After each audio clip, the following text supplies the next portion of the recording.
Hello friends, तुम्हाला सुद्धा उन्हाळ्यामध्ये सतत थकवा येतो का? किंवा खूप गळल्यासारखं वाटतं का? तर आपण आज असे लाडू बनवणार आहोत की त्याच्यामुळे आपल्या शरीराला थंडावा सुद्धा मिळणार आहे आणि हाडांसाठी खूप चांगले आहे. तर उन्हाळ्यातील अशक्तपणा कमी करतात. उन्हाळ्यातील अशक्तपणा कमी करून आपल्याला उत्साह देतात, ऊर्जा वाढवतात. पुन्हा नवीन काम करण्यासाठी आपल्याला उत्साह देखील येतो. अशी ही रेसिपी आहे. तर बाजारातील गोळ्या खाण्यापेक्षा तर हे तुम्ही लाडू खाल्लेत ना तर सगळ्यांसाठी उत्तम आहे. आमच्या घरी तर आजी उन्हाळा सुरू झाला की हे लाडू नक्की बनवायची आणि खरंच तेव्हा एसी नव्हतं, पण तरीसुद्धा शरीरामध्ये ताकद होती. तर हे लाडू खाल्ल्यामुळे. तर फ्रेंड्स, चला आपण व्हिडिओला सुरुवात करूया. आता इथे 25 ते 30 खारका घ्या. तुम्हाला व्हिडिओमध्ये मी एक टेक्निक सांगितली आहे बघा खारीक फोडण्याची. खलबत्त्याच्या आतमध्ये किंवा खलबत्ता पालथा मारून त्यावर तुम्ही खारीक ठेवायची आणि मुसळीने 1-2 दणक्यामध्येच खारीकची बी अगदी अलगद बाजूला होऊन जाते. आता आपण ही खारीक काय करायची, मिक्सरला बारीक वाटायची आहे. अगदी छान बारीक होऊन जाते. अतिशय सोपी अशी ट्रिक आहे किंवा मग आजकाल बाजारात रेडीमेड खारीक पावडर देखील मिळते. तुम्ही ती सुद्धा वापरू शकतात.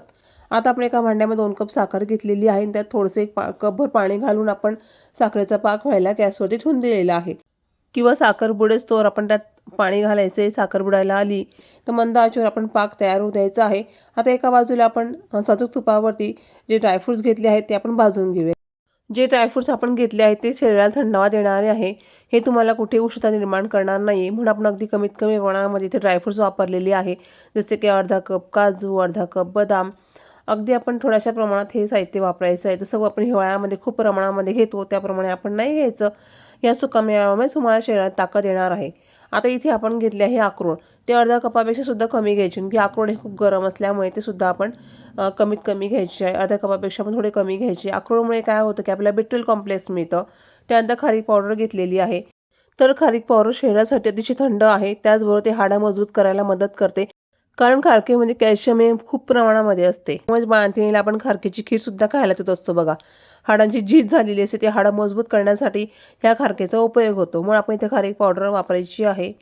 आता छानपैकी लालसरची खारीकची पावडर इथे भाजून तयार झालेली आहे. हे सर्व साहित्य आपण भाजूनच घ्यायचे तुपावरती, म्हणजे आपले जे लाडू बनणार आहे ते महिनाभर खूप छान टिकतात. तर आता आपण घेत आहोत पंपकिन सीड्स. हे सीड्स तुम्ही अर्धा वाटी किंवा अर्धा कपभर सुद्धा घेऊ शकतात. या बियांना लाल भोपळ्याच्या बिया सुद्धा म्हणतात. तर या बिया खूप गुणकारी असतात. पित्त वाढलं असेल तर पित्त कमी करण्यासाठी मदत करतात. त्याचबरोबर यामध्ये B12 कॉम्प्लेक्स खूप प्रमाणामध्ये असते, कॅल्शियम असते. सगळ्या प्रकारचे आजार दूर करण्याची ताकद या बियांमध्ये असते. त्यामुळे तुम्ही या बिया जास्त कमी करू शकतात. या बियांमुळे कुठले दुष्परिणाम होत नाही, झालं तर फायदाच होणार आहे. आता बघा, तुम्ही बोलता बोलता साखरेचा पाक देखील तयार झालेला आहे.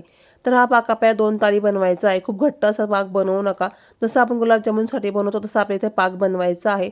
पाक पूर्णपणे रेडी झालेला आहे. आता आपण गॅस बंद करूया. आता आपण कढईमध्ये 2 वाटीभर रवा घेतलेला आहे. रवा जरासा बारीक घेऊ शकतात. आता हा रवा आपण थोडंसं तुपावरती चांगला भाजून घ्यायचा आहे. खमंग असा भाजून घ्यायचा. जरा लालसर होऊ द्यायचा आहे. आता आपण त्यामध्ये थोडंसं तूप घातले, तुम्ही बघू शकता. तुपाचं प्रमाण बघाल तर 2 वाटीचा रवा वापरल्यामुळे इथे आपण 1 कप तूप घातलेलं आहे. तूप जास्त कमी करू शकतात, कारण की तूप हे शरीरासाठी कधी चांगलंच असतं. आपल्या शरीराची त्वचा जी कोरडी पडत नाही तुपामुळे. फ्रेंड्स, हे फक्त लाडूच नाही तर हे आहे पारंपरिक न्यूट्रिशन. तुम्ही जर हे एक रोज जरी खाल्लं ना तरी तुम्हाला भरपूर ताकद येणार आहे. तुम्हाला कुठलीही पावडर वगैरे खाण्याची गरज पडणार नाही. तर फ्रेंड्स, आता आपण जे काही ड्रायफ्रूट तळून घेतले तुपामध्ये ते सर्व आपण मिक्सरला बारीक वाटून घ्यायची आहे. फ्रेंड्स, तुम्हाला जर हे लाडू अजून पौष्टिक करायचे असतील तर तुम्ही खसखससुद्धा इथे वापरू शकतात. पण खसखस थंडावा देणारी आहे. त्यानंतर तुम्ही डिंक वापरू शकतात आणि साध्या साखरेच्या ऐवजी तुम्ही खडी साखर देखील वापरू शकतात. आता ड्रायफ्रूट पावडर, खारकीची पावडर भाजलेल्या रव्यामध्ये मिक्स करूया. हे लाडू इतके पौष्टिक आहेत की तुम्ही एक्झामच्या कालावधीमध्ये आपल्या मुलांना एक लाडू जरी दिला ना सकाळी पेपरला जाताना, तर मुलांना ताकद पण राहील, त्यातून मेमरी देखील स्ट्रॉंग होईल. अतिशय इम्युनिटी बूस्टर असे लाडू आहेत. तुम्ही नक्की ट्राय करा आणि तुम्ही जेव्हा ट्राय कराल ना तेव्हा मला नक्कीच तुम्ही कळवा तुमचा अनुभव कसा होता.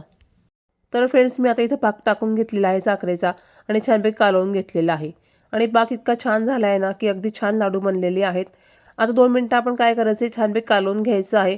रवा असल्यामुळे रव्यामध्ये पटापट हा पाक जिरला जातो आणि लाडूचं पीठ जे आहे ते घट्ट व्हायला होतं.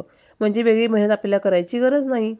लाडू अजून पौष्टिक होण्यासाठी तुम्ही ह्या ठिकाणी मखाणे देखील वापरू शकतात.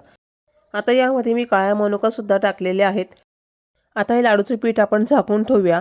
अगदी 2 ते 3 मिनिटासाठी आपण हे झाकून ठेवायचं आहे. फार फार 5 मिनिटं. आता 5 मिनिटांनी आपण उघडून बघितलेलं आहे, तर तुम्ही बघू शकता रवा किती छान मुरलेला आहे पाकामध्ये. तर आता आपण ह्या स्टेजला काय करायचं की पटापट लाडू वळवायला घ्यायचे आहेत.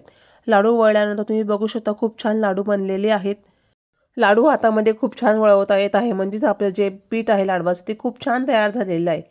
तर अतिशय पौष्टिक असे लाडू बनलेले आहेत. तर काळा मनुका असा वरती लावायचा, एका ठिकाणी बदाम लावायचा. अतिशय सुंदर आखीव रेखीव लाडू इथं बनलेले आहेत आपले. आता लाडूला अजून सुंदर दिसण्यासाठी आपण तो खोबरं देखील लावू शकतो. तर खोबरं रेडीमेड खोबऱ्याचा तुम्ही जो किस आहे तो रेडीमेडसुद्धा घेऊ शकता किंवा घरी केलेला पण घेऊ शकतात. अतिशय सुंदर आणि पौष्टिक लाडू बनलेले आहेत. तुम्हाला लाडू तोडून देखील दाखवत आहे बघा. अतिशय सॉफ्ट असे लाडू बनलेले आहेत. वयस्कर वृद्धांपासून तर लहान मुलांपर्यंत लाडू कोणी पण खाऊ शकतं. तर प्रोटीन पावडर विसरा आणि आपल्या घरचा लाडू खात राहा.